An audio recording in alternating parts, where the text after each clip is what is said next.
past, Donald Trump has said, denigrating things about Baltimore, including no human being who want to live there. As a prominent representative of Baltimore. Boy, well, how you frame that question? I would frame the question like, you got a chance to go visit with the president, man. What was that experience like? It was amazing. It was awesome. And I promise you, I root for our president.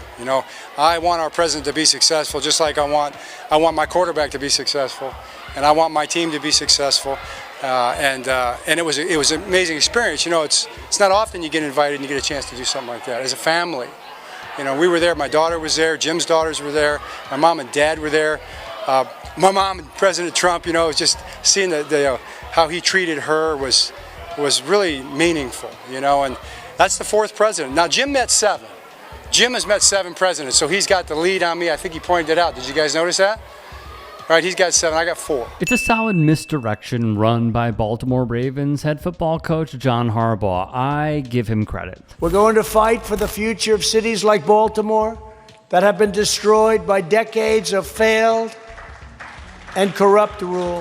What he didn't do was stick up for his city. Tonight, President Trump defending himself against charges of racism after launching a Twitter attack on the African-American chairman of the House Oversight Committee and his majority black district. Tweeting, "There is nothing racist in stating plainly what most people already know, that Elijah Cummings has done a terrible job for the people of his district and of Baltimore itself."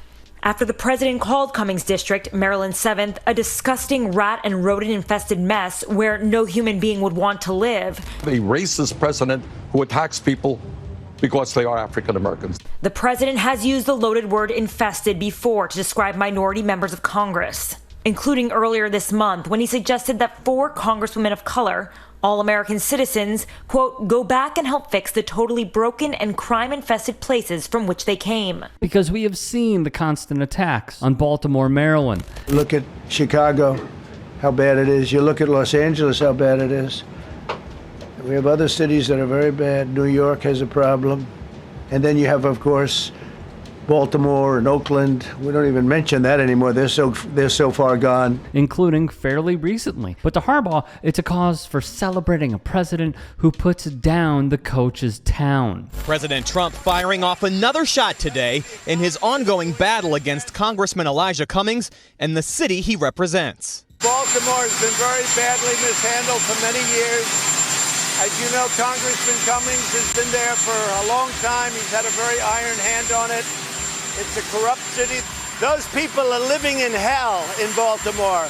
They're largely African American. Words from the president that cut deep for people we talked to here. The president today said that people who live in Baltimore are living in hell. How does that make you feel? It don't feel good. It don't feel good at all. And about this claim from the president? Have received more phone calls than I think on any other subject of people from Baltimore and other cities corruptly run by Democrats thanking me for getting involved.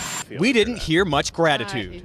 It really upsets me because that's not true. And on the topic of Baltimore being, in his words, crime infested. The reality is that DC's violent crime is at a 30-year low.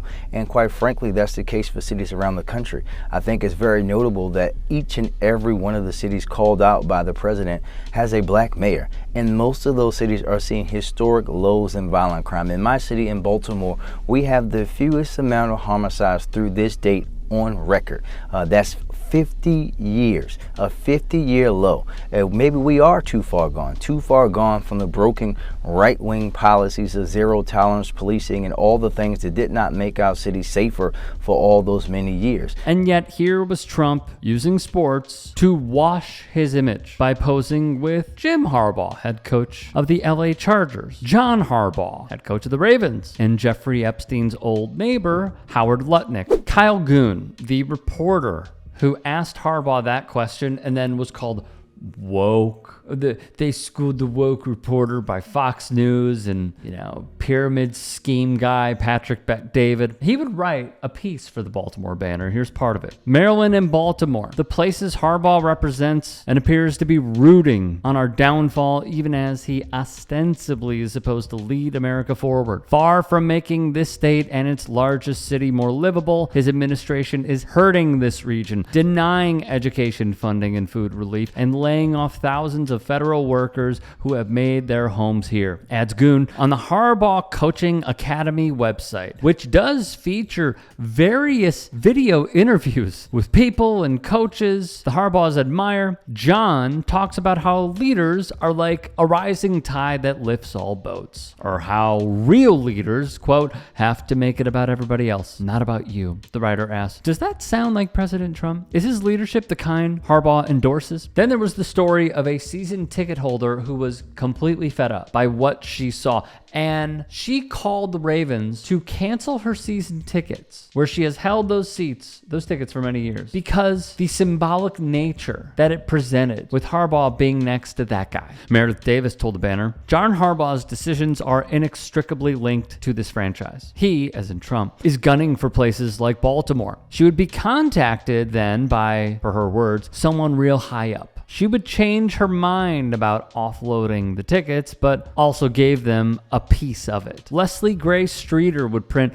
in that spirit of giving back to the city she loves, Davis is holding on to her seats, but choosing to give some to people who wouldn't normally be able to attend. She is not happy about John Harbaugh's actions, but she still loves the Baltimore Ravens, loves the city, and wants to pass that on. There's a few points here. First is, John Harbaugh is practically a politician at this point. The way that he spun this is maddening. Oh, you know, Jim's got more on me. Oh, and the way he treated my mother, man. Let me tell you, the way he and I brought my girls. Well, you better watch out. You brought your girls to meet with Donald Trump?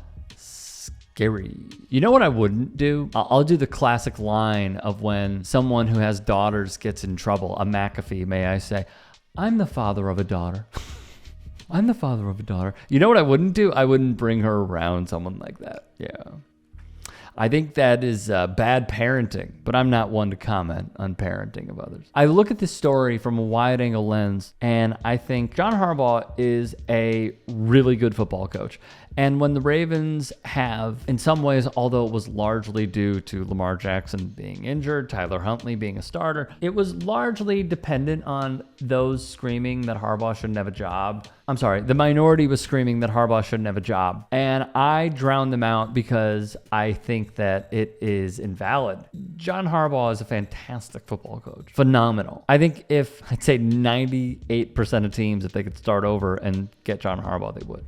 So what just frustrates me is it seems like he loves the city and he has done great things for the city. He has pushed great initiatives for the city. But then he just glazes someone like this, a man who's dissing your city. Like, I think what a lot of fans want you to do is punch back and not be a little bitch about it. Instead, you keel over and do the classic, dare I say, I know he's a fan favorite of this show, Charles Barkley line of like, it's an honor to meet the president. No, it's not.